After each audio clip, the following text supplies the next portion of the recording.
അപ്പം ഞാൻ എഴുതുന്നതൊക്കെ വായിക്കണോ നിങ്ങൾ? എഴുത്തുകാർക്ക് അതല്ലേ ആഗ്രഹം, ആൾക്കാർ വായിക്കണം. വായിച്ചു നോക്കിയോ? വായിച്ചു. പറയൂ, എന്താ ചോദ്യം? അല്ല, വായിച്ചപ്പോൾ സ്റ്റേറ്റിന്റെ ഈ ഒരു സംരംഭങ്ങളെ അങ്ങ് പ്രകീർത്തിക്കുന്നതായിട്ടാണ് തോന്നുന്നത്. 3 ലക്ഷം സംരംഭങ്ങൾ എന്നുള്ളത് നേരത്തെ പ്രതിപക്ഷം നിയമസഭയിലടക്കം പൊളിച്ച ഒരു വാദമായിരുന്നു. അപ്പോൾ അതിന് വീണ്ടും അവർക്ക് ബലം കിട്ടുന്നു. അല്ലല്ല, ഞാൻ ചൂണ്ടിക്കാണിച്ച ഒരു കാര്യം നിങ്ങൾക്ക് എല്ലാവർക്കും അറിയാം. ഞാനിപ്പോൾ കുറേ വർഷങ്ങളായിട്ട് നമ്മുടെ സംസ്ഥാന സർക്കാരോ കേന്ദ്ര സർക്കാരോ മോശകാര്യങ്ങൾ ചെയ്താൽ അവരെ ആക്ഷേപിക്കാൻ റെഡിയായി നിൽക്കുന്ന ഒരു വ്യക്തിയാണ്. അതേപോലെ അവർ നല്ല കാര്യങ്ങൾ ചെയ്യുമ്പോൾ അതിനെ അംഗീകരിക്കാനും അതിനെ ചൂണ്ടിക്കാണിക്കാനും തയ്യാറായ ഒരു വ്യക്തി. അതാണ് എൻ്റെ രീതി, നിങ്ങൾക്കറിയാം. ഇത് ഞാൻ ആദ്യം ഗ്ലോബൽ സ്റ്റാർട്ടപ്പ് ഇക്കോസിസ്റ്റം റിപ്പോർട്ട് വായിക്കുമ്പോഴാണ് ഞെട്ടിയിട്ടത് കണ്ടത്. ഇത് സർക്കാരിൻ്റെ ഒരു ഹാൻഡ് ഔട്ട് ആയിട്ടല്ല ഞാൻ കണ്ടത്. അപ്പോൾ അവർ പറയുന്ന കാര്യങ്ങൾ നോക്കിയിട്ടും ഈ സ്റ്റാർട്ടപ്സിൻ്റെ വാല്യുവേഷൻ നോക്കിയിട്ടും ഹഡൽ ഗ്ലോബൽ തിരുവനന്തപുരത്ത് ബീച്ചിൽ സംഭവിച്ചപ്പോൾ അവിടെ പങ്കെടുത്തിട്ടും ഇതെല്ലാം കണ്ടിട്ടാണ് എനിക്ക് തോന്നിയത് ഇതൊരു നല്ല കാര്യമാണ്. പക്ഷേ ആർട്ടിക്കിളിൻ്റെ അവസാനം ഞാൻ എന്താ പറഞ്ഞിരിക്കുന്നത്, ഈ രീതിയിൽ കേരളം മുന്നോട്ട് പോകണമെന്ന് ആവശ്യപ്പെട്ട ഒരു വ്യക്തിയാണ് ഞാൻ കുറേ വർഷങ്ങളായിട്ട്. നിങ്ങൾ ഒരു പക്ഷേ എൻ്റെ പ്രഭാഷണം ഓർമ്മയുണ്ടാവില്ല, കഴിഞ്ഞ തെരഞ്ഞെടുപ്പ് സമയത്ത് ഞാൻ മാനിഫെസ്റ്റോ കമ്മിറ്റിയിൽ നേതൃത്വം നടത്തുമ്പോൾ ഞാൻ പ്രസംഗിച്ച് പറഞ്ഞത് നമ്മുടെ കേരളത്തിൽ നമ്മുടെ കുട്ടികളുടെ ഭാവിക്ക് വേണ്ടി നമ്മൾക്ക് ഇൻവെസ്റ്റ്മെൻറ്റ് അത്യാവശ്യമാണ്, സ്റ്റാർട്ടപ്സ് അത്യാവശ്യമാണ്, ഓൺട്രപ്രനർഷിപ്പ് അത്യാവശ്യമാണ്. ഇതെല്ലാം ഈ LDF സർക്കാരിന് ചെയ്യാൻ കഴിവില്ല എന്നാണ് ഞാൻ ആ കാലത്ത് വിചാരിച്ചത്. അതുമാത്രമല്ല, നമ്മൾക്ക് 2 വർഷം മുമ്പ് വരെ കേരളം ഇന്ത്യയുടെ 29 സംസ്ഥാനത്തിൽ 28ാമത്തെ സ്ഥാനം ഒരു വർഷവും, അതിന് മുമ്പിൽ 28 സംസ്ഥാന റാങ്കിങ് ഉണ്ടായിരിക്കുമ്പോൾ 26ാമത്തെ സ്ഥാനവുമായിരുന്നു കേരളം. അപ്പോൾ അതിൽ നിന്ന് പോയി ചാടിയിട്ട് 1ാം സ്ഥാനം എത്തുന്നത് അതിനെ നമ്മൾ കണ്ട് അംഗീകരിക്കാൻ സാധിക്കില്ല എന്ന് എൻ്റെ വിശ്വാസം. നമ്മൾ അഥവാ കേരളത്തിൻ്റെ ഭാവിയെക്കുറിച്ച് സീരിയസ് ആണെങ്കിൽ നമ്മൾ രാഷ്ട്രീയത്തിന് അതീതമായിട്ട് ചില കാര്യങ്ങൾ കാണണം. ഞാൻ എപ്പോഴും പറയുന്നൊരു കാര്യമാണ്, കേരളക്കാർ രാഷ്ട്രീയം കൂടുതൽ കണ്ടിട്ടുണ്ട്, വികസനം കണ്ടത് പോരാ. വികസനം കാണണമെന്നുണ്ടെങ്കിൽ നമുക്ക് ഇതിലെല്ലാറ്റിലും ഒരേ രീതിയിൽ ചിന്തിച്ച് മുന്നോട്ട് പോകണം. അപ്പം ഞാൻ പറഞ്ഞ കുറേ വർഷങ്ങളായി ആവശ്യപ്പെട്ട ഓരോരോ കാര്യങ്ങൾ പെട്ടെന്ന് ഈ 1.5 വർഷം 18 മാസത്തിൻ്റെ കഥയാണ് ഞാൻ എഴുതിയിരിക്കുന്നത്. ഈ 18 മാസത്തിൽ സർക്കാർ ഇതെല്ലാം ചെയ്യാൻ തുടങ്ങിയിട്ടുണ്ടെങ്കിൽ അതിന് ഞാൻ തപ്പ് കൂട്ടിയിട്ട് പറയുന്നു ഇതുപോലെ പോകണം. പക്ഷെ അത് ഞാൻ പറഞ്ഞിട്ടുണ്ട്. ചിലവർ പറയുന്നു ഇതൊക്കെ ഇവർ ഭരിക്കുമ്പോൾ ചെയ്യാൻ തയ്യാറായിരിക്കും, നാളെ ഇലക്ഷൻ തോറ്റാൽ, അടുത്ത വർഷം ഇലക്ഷൻ തോറ്റാൽ ഈ ഒരേ സർക്കാർ വന്നിട്ട് ഇതിനൊക്കെ തടസ്സപ്പെട്ടിട്ട് ചുവന്ന കൊടി കാണിച്ചുകൊണ്ടിരിക്കുന്നതാണ്. അത് ചെയ്യരുത്. ഞാൻ അതുകൊണ്ടാണ് എൻ്റെ എഴുത്തിലത്തെ അവസാനത്തെ പാരഗ്രാഫ് എന്തായിരുന്നു, എല്ലാ പാർട്ടികളും ഈ കാര്യത്തിൽ ഒരേ ഒറ്റക്കെട്ടായിട്ട് നിൽക്കണം. അത് ആര് ഭരിക്കുകയാണെങ്കിലും നമ്മൾക്ക് കേരളത്തിന് ഇതാണ് ആവശ്യം. ഓൺട്രപ്രനർഷിപ്പ് അത്യാവശ്യമാണ്, ഈ സംസ്ഥാനത്തിൽ ഇൻവെസ്റ്റ്മെൻറ്റ് അത്യാവശ്യമാണ്, വികസനം അത്യാവശ്യമാണ്. ഇത് ഞാൻ കുറേ വർഷങ്ങളെ പറയുന്നൊരു കാര്യത്തിൽ എനിക്ക് ഒരു മാറ്റവുമില്ല. ഞാൻ മുമ്പ് പറഞ്ഞ കാര്യം വീണ്ടും ഇന്ന് ഈ റിപ്പോർട്ട് കണ്ടിട്ട് ഈ റിപ്പോർട്ടിൻ്റെ അടിസ്ഥാനത്തിലും കേരളത്തിൻ്റെ പെർഫോമൻസ് കണ്ടിട്ടാണ് ഞാൻ പറഞ്ഞത്. പിന്നെ ഞാനൊരു കോട്ട് വെച്ചത് രാജീവിന് ഞാനത് പറഞ്ഞിട്ടുണ്ട്. ഇത് ഞാൻ കഴിഞ്ഞ വർഷം വരെ പ്രസംഗിച്ചൊരു ഫിഗറാണ്. അമേരിക്കയിൽ സിംഗപ്പൂരിൽ ഒരു പുതിയ ബിസിനസ് സ്ഥാപിക്കാൻ 3 ദിവസമേ ആവശ്യമുള്ളൂ. ഇന്ത്യയിൽ സ്ഥാപിക്കാൻ ആവറേജ് 114 ദിവസമാണ്, കേരളത്തിൽ സ്ഥാപിക്കാൻ 236 ദിവസമാണ്. ഇത് പറഞ്ഞ് അത് എൻ്റെ തലയിൽ കയറിക്കഴിഞ്ഞൊരു കണക്കായിരുന്നു. പക്ഷേ പെട്ടെന്ന് ഞാനൊരു പ്രഭാഷണം കേട്ടു രാജീവിൻ്റെ, ഇന്ന് കേരളത്തിൽ ബിസിനസ് തുടങ്ങാൻ 2 മിനിറ്റ് മതി. അപ്പോൾ ഞാൻ അതിനെക്കുറിച്ച് അന്വേഷിച്ചു, സംസാരിച്ച് കണ്ടുപിടിച്ചതാണ് ചില സിംഗിൾ വിൻഡോ ക്ലിയറൻസ് വഴിക്ക് എല്ലാ പെർമിഷൻസും എല്ലാ ലൈസൻസും ഒരു ദിവസത്തിൽ കൊടുക്കുന്ന, ഒരു 1-2 ദിവസത്തിൽ കൊടുക്കുന്ന സാഹചര്യം. അപ്പോൾ ഞാൻ പറഞ്ഞു ഇത് ഹൈപ്പർബലി അല്ലെങ്കിൽ ഇത് എക്സാജറേഷൻ അല്ലെങ്കിൽ ഇതിനെയും നമ്മൾ പ്രോത്സാഹിപ്പിക്കണം എന്ന് എഴുതി.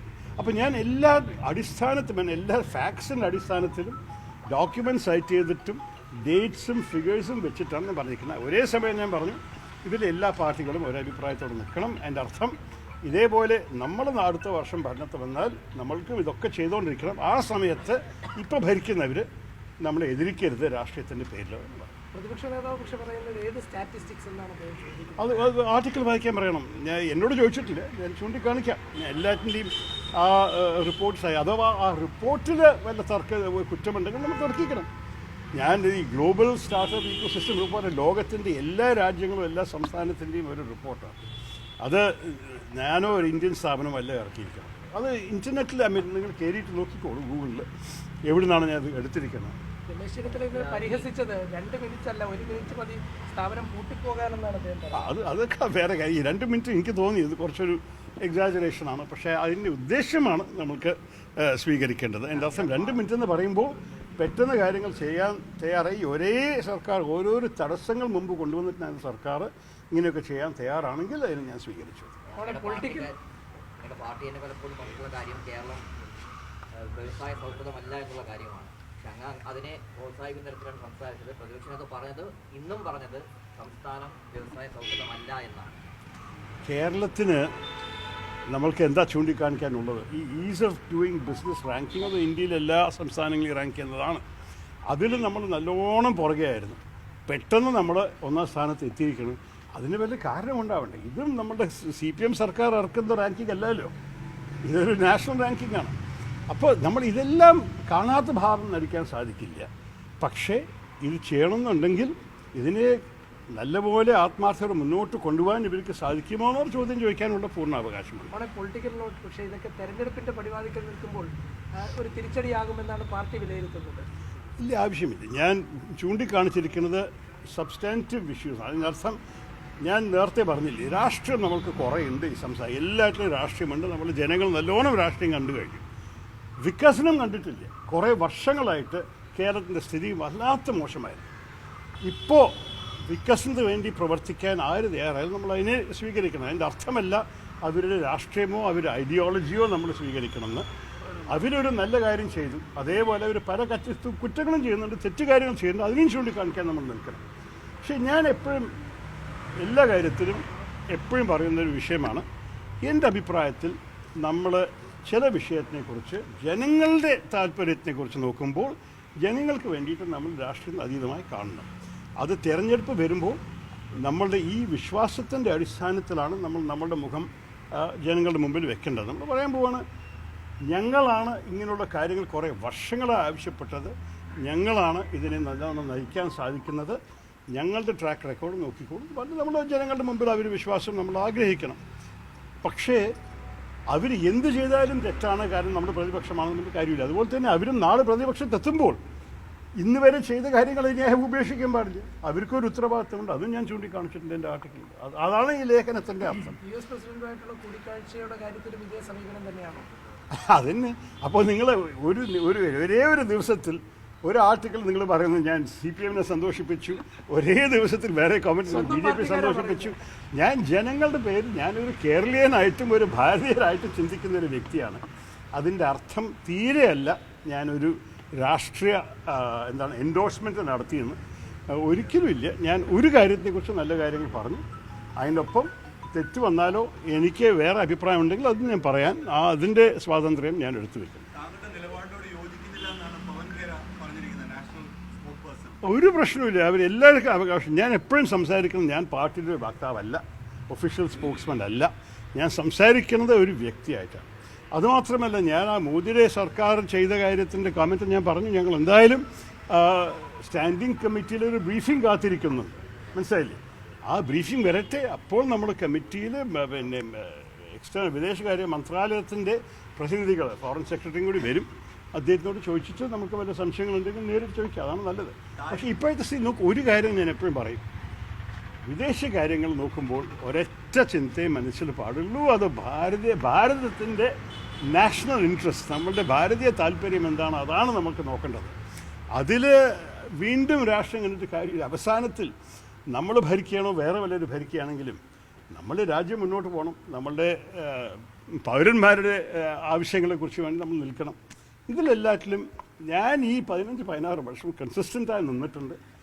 ഇടയ്ക്കിടയ്ക്ക് നിങ്ങൾക്കത് വിവാദമുണ്ടാക്കാൻ ഇഷ്ടമുണ്ടെങ്കിൽ ഉണ്ടാക്കിക്കോളൂ. പക്ഷെ ഞാൻ പറയണത്, എനിക്ക് ഒരു വേരിയേഷനും ഇല്ല. ഞാൻ എപ്പോഴും കാര്യങ്ങൾ കാണുന്ന രീതിയിൽ ഞാൻ സംസാരിക്കും. അത് എൻ്റെ അഭിപ്രായം ചോദിക്കാതിരിക്കുകയായിരിക്കും നല്ലത്, വിവാദം വേണ്ടെങ്കിൽ. മേഖലയിലെ ഇടപാടുകൾക്ക് വേണ്ടി മാത്രമാണ് മോദി അമേരിക്കയിൽ പോയി എന്ന് തന്നെയാണ് സാർ എന്ത് പറഞ്ഞു?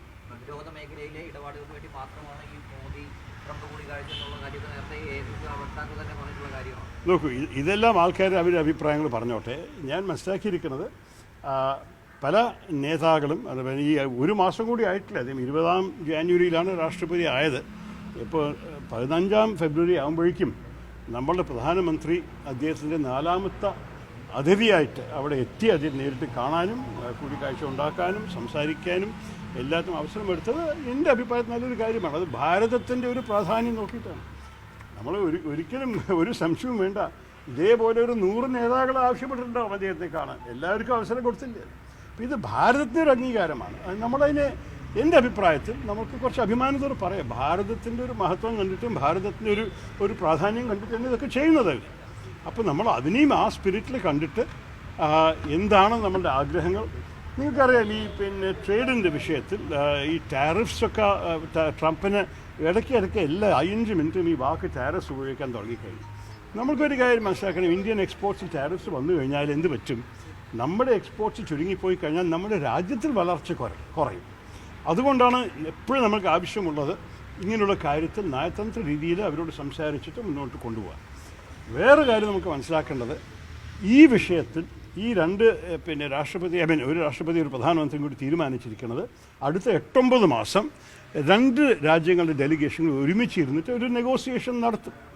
അപ്പോൾ നമ്മൾക്ക് പെട്ടെന്ന് അഥവാ മോദി അവിടെ പോയിട്ടില്ലെങ്കിൽ അയാൾ ചിന്തിക്കാതെ വെറും നമ്മളുടെ ടാരിഫ് ഫിഗേഴ്സ് മാത്രം നോക്കിയിട്ട് അവർ റെസിപ്രോക്കൽ ടാരിഫ്സ് അടിച്ചിട്ടുണ്ടെങ്കിൽ എന്തൊക്കെ നഷ്ടം വന്നിട്ടുണ്ടാകും ഭാരതത്തിൽ. അറ്റ്ലീസ്റ്റ് നമുക്ക് ഈ 9 മാസം വാങ്ങാൻ സാധിച്ചു. അതിൻ്റെ ഇടയിൽ നന്നായിട്ട് നെഗോസിയേഷൻ നടത്തണം. ഇതൊക്കെ ഒരു സർക്കാരിൻ്റെ ചുമതലയുടെതൊക്കെ ചെയ്യണം. പക്ഷേ ഇതിനൊരു അവസരം കിട്ടിയതിന് ഇതിനു വേണ്ടി വാതിൽ തുറന്നതിനും നമ്മുടെ പ്രധാനമന്ത്രി നന്നായി ചെയ്തു എന്ന് പറയാൻ എനിക്കൊരു ബുദ്ധിമുട്ടില്ല.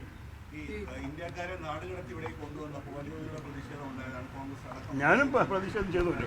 ഞാൻ ഇന്നലത്തെ കോമെൻറ്റിലും കൂടി ഞാൻ എന്താ പറഞ്ഞത്, ഞാൻ പ്രസ് കോൺഫറൻസ് കേട്ട കാര്യങ്ങൾ മാത്രമേ ഞാൻ പറയാൻ സാധിക്കുള്ളൂ. പക്ഷേ എൻ്റെ ഒരു റിഗ്രറ്റാണ്, ഈ വിഷയത്തെക്കുറിച്ച് ഞാൻ നമ്മുടെ പ്രധാനമന്ത്രി ഒരു വാക്കിനും കേട്ടില്ല.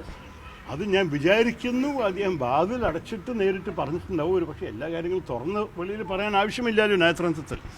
ഡിപ്ലോമസീൻ്റെ അർത്ഥം എല്ലാം തുറന്നു കാണിക്കണമെന്ന് ആവശ്യമില്ല. നമ്മൾ ഒരു പക്ഷേ ഈ വിഷയത്തിന് അകത്ത് അദ്ദേഹം പറഞ്ഞിട്ടുണ്ട്. പക്ഷെ എന്തായാലും ഈ ഹാൻഡ് കഫ്സൊക്കെ കെട്ടി കാലിനെയൊക്കെ ഇരുമ്പിൻ്റെ റിസ്ട്രെയിൻസ് കൊണ്ടൊക്കെ കെട്ടി വെച്ച് മനുഷ്യന്മാരെ അപമാനിക്കാൻ ഒരു ആവശ്യമില്ല. ശരി, അവർ ഇല്ലീഗലായി വന്നു, നിങ്ങൾ അവരെ പറഞ്ഞയച്ചു, അതന്നെ അവരുടെ പണിഷ്മെൻറ്റ്. ഇനി എന്തിനാണ് ഇതൊക്കെ ചെയ്യാൻ ആവശ്യം? അപ്പോൾ അതിനെക്കുറിച്ച് നമ്മൾക്ക് നമ്മുടെ ഒരു സെൽഫ് റെസ്പെക്റ്റിൻ്റെ പേരിൽ സംസാരിക്കണം എന്ന് എനിക്കൊരു സംശയമില്ല. അത് ഞാൻ പറഞ്ഞു, അതിന് ഞാൻ പിൻവലിക്കുന്നില്ല കേട്ടോ. വികസനത്തെ പിന്തുണയ്ക്കും അതിന് പൂർണ്ണമായി കേരളത്തിൽ പ്രതിപക്ഷം തള്ളിക്കളയുകയാണ്. അങ്ങയുടെ ലേഖനത്തെ പൂർണ്ണമായി തള്ളിക്കളയുന്നു. മാത്രമല്ല ഹൈക്കമാൻഡിന് ഇക്കാര്യത്തിൽ വിയോജിപ്പ് പരാതി അറിയിക്കുമെന്നാണ് ഇപ്പോൾ പുറത്തുവരുന്ന വിവരം. അറിയിച്ചാൽ ഞാൻ കേൾക്കാൻ എന്തൊക്കെ പറയാനുള്ളത്. ഞാൻ എഴുതിയത് ഒരിക്കലും നിങ്ങൾ എൻ്റെ ലേഖനം ഒന്ന് വായിച്ചു നോക്കുക. അതിനെക്കുറിച്ച് സംസാരിച്ചിട്ട് കാര്യമില്ല. ഒരു വാചകം കൂടി അതിൽ ചൂണ്ടിക്കാണിക്കാൻ ആൾക്കാർ തയ്യാറാണ്, ഞാൻ കേൾക്കാൻ തയ്യാറാണ്. എല്ലാറ്റിൻ്റെയും അടിസ്ഥാനത്തിലും എല്ലാറ്റിൻ്റെയും ഫാക്ട്സ് എഴുതിയിട്ടും ആവശ്യമുള്ളവിടെ സംശയം പറഞ്ഞിട്ടും ആണ് ഞാൻ എഴുതിയിരിക്കുന്നത്. അതെനിക്കറിയില്ല. വികസനത്തിന്റെ കാര്യത്തിൽ നമ്മുടെ രാഷ്ട്രീയ വ്യത്യാസങ്ങളൊക്കെ മറന്ന് വികസനത്തിന്റെ കാര്യത്തിൽ കേരളത്തിന്റെ ആയിരുന്നാലും ഇന്ത്യയുടെ വികസന കാര്യത്തിൽ എല്ലാവരും ഒന്നിച്ചു നിൽക്കേണ്ടതല്ലേ? അതാണ് ഞാൻ എഴുതിയിരിക്കുന്നത്. നിങ്ങൾ അതന്നെ ഞാൻ പറയുന്ന ആർട്ടിക്കിൾ വായിച്ചു നോക്കൂ. ഞാൻ അതന്നെ പറഞ്ഞത്. ഈ ഇപ്പോൾ ഭരിക്കുന്നവരും കൂടി നാളെ പ്രതിപക്ഷത്താവുമ്പോൾ അവരും ഇതിനൊപ്പം നിൽക്കണം എന്നാണ് ഞാൻ ആവശ്യപ്പെട്ടിരിക്കുന്നത്. അതിപ്പോൾ ചൂണ്ടിക്കാണിച്ചത് നല്ലൊരു കാര്യമല്ലേ? ഇനി അവസരം വരുമ്പോൾ ഭരിക്കുന്ന സമയത്ത് ഒരു രീതിയിൽ പ്രവർത്തിക്കുന്നു, പ്രതിപക്ഷത്തിൽ വേറെ രീതിയിൽ പ്രവർത്തിക്കുന്നു, അങ്ങനെ വേണ്ടല്ലോ. നമ്മളെല്ലാവരും ചില അടിസ്ഥാന മൂല്യങ്ങളും ചില അടിസ്ഥാന വിശ്വാസങ്ങളും മുന്നോട്ട് പിടിച്ചുകൊണ്ടിരിക്കണം. കോൺഗ്രസ് പറയുന്നത് അവർക്കുള്ള ക്യാപ്സ്യൂൾസ് കിട്ടുന്നില്ല. എല്ലാ ക്യാപ്സ്യൂൾസും BJPക്കുള്ള അനുകൂലമായ ക്യാപ്സ്യൂൾ കിട്ടുന്നു, CPMന് ക്യാപ്സ്യൂൾ കിട്ടുന്നു, കോൺഗ്രസിനൊരു ക്യാപ്സ്യൂൾ കിട്ടുന്നില്ല. എന്താണ് എന്ത് ക്യാപ്സ്യൂളാണ് നിങ്ങൾ ആഗ്രഹിക്കുന്നത്? പ്രതികരണങ്ങളെല്ലാം അവർക്കുള്ള അനുകൂലമായിട്ടാണ് ഭരിക്കുന്നത്. നിങ്ങൾ എന്താണ് ഒരു ചെറിയൊരു വെല്ലുവിളി നിങ്ങൾ തരാം. നിങ്ങൾ പോയി ട്വിറ്ററിൽ കയറി നോക്കിക്കോളൂ. എത്ര തവണയാണ് ഞാൻ കോൺഗ്രസിനെ കുറിച്ചും കോൺഗ്രസിൻ്റെ സ്റ്റാൻഡ് പറഞ്ഞ പല വിഷയങ്ങൾ അവരൊരു ട്വിറ്റർ ഹാൻഡിൽ അവർ എത്ര പ്രാവശ്യം ഇട്ടിട്ടുണ്ടെന്ന് നോക്കിയാൽ മതി. അത് മാത്രം നോക്കിയാൽ മതി. അത് തമാശയും അങ്ങയുടെ അവർക്ക് വേദനിപ്പിച്ചിട്ടുണ്ടെന്ന് തോന്നുന്നു. അതായത് ഫർണിച്ചർ പിന്നെ വാങ്ങിക്കാൻ കെട്ടിടം ആദ്യം കെട്ടട്ടെ എന്നുള്ളത്. കെട്ടിടം നമുക്ക് അതിനെക്കുറിച്ച് വല്ല സംശയമുണ്ടോ? നമ്മൾ ആദ്യം എന്താണ് ഈ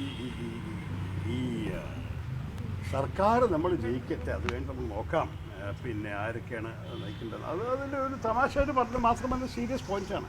നമ്മുടെ ശ്രദ്ധ എന്താണ്? ജനങ്ങൾക്ക് വേണ്ടി നമുക്ക് എന്താ ചെയ്യാൻ സാധിക്കുന്നത്? നമ്മൾ ജനങ്ങളുടെ മുമ്പിൽ പോയിട്ട് എന്താ നമ്മൾ പറയാൻ പോകുന്നത്, നമ്മൾ അവർക്ക് വേണ്ടി എന്താ ചെയ്യാൻ പോകുന്നത്, അതിലായിരിക്കട്ടെ ശ്രദ്ധ. ആരാ എന്താ ചെയ്യാൻ പോകുന്നത് അതൊക്കെ പിന്നെ ആലോചിക്കും. ഇപ്പം നമ്മൾ പോയിട്ട് ജനങ്ങളുടെ വിശ്വാസം വീണ്ടും എടുക്കണം. നമുക്ക് ഈ ഇലക്ഷൻ ജയിക്കുന്നുണ്ടെങ്കിൽ എളുപ്പം കാര്യമായിട്ട് എടുക്കരുത്. അതൊക്കെയാണ് ഞാൻ പറയുന്നത്. ഇതിലെല്ലാത്തിലും എൻ്റെ അഭിപ്രായത്തിൽ വലിയ അഭിപ്രായ വ്യത്യാസമൊന്നും കാണാൻ ആവശ്യമില്ല. ലേഖനത്തിലെ അവസാനത്തെ പാരഗ്രാഫിലാണ് കൂടുതൽ ഊന്നുന്നത് ഇപ്പോഴും പ്രതികരിക്കുമ്പോൾ. അതിൽ അവസാനത്തെ തൊട്ടുമുള്ള പാരഗ്രാഫിൽ പറഞ്ഞിരിക്കുന്നത് ക്യാപിറ്റലിസമാണ് വികസനത്തിലേക്കുള്ള ഒരു വഴി എന്ന് ബംഗാളിലെ കമ്മ്യൂണിസ്റ്റുകളെ പോലെ കേരളത്തിലെ കമ്മ്യൂണിസ്റ്റുകളും മനസ്സിലാക്കി കഴിഞ്ഞു.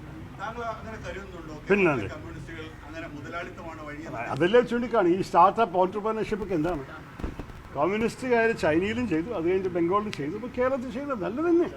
നമ്മൾക്ക് സാധാരണക്കാർക്ക് അവരുടെ ഊർജ്ജയും അവരുടെ ആ ഇനിഷ്യേറ്റീവും ക്രിയേറ്റിവിറ്റിയും ഒക്കെ ഉപയോഗിച്ചിട്ട് നമ്മുടെ സംസ്ഥാനത്ത് വളർച്ച കൊണ്ടുവരട്ടെ.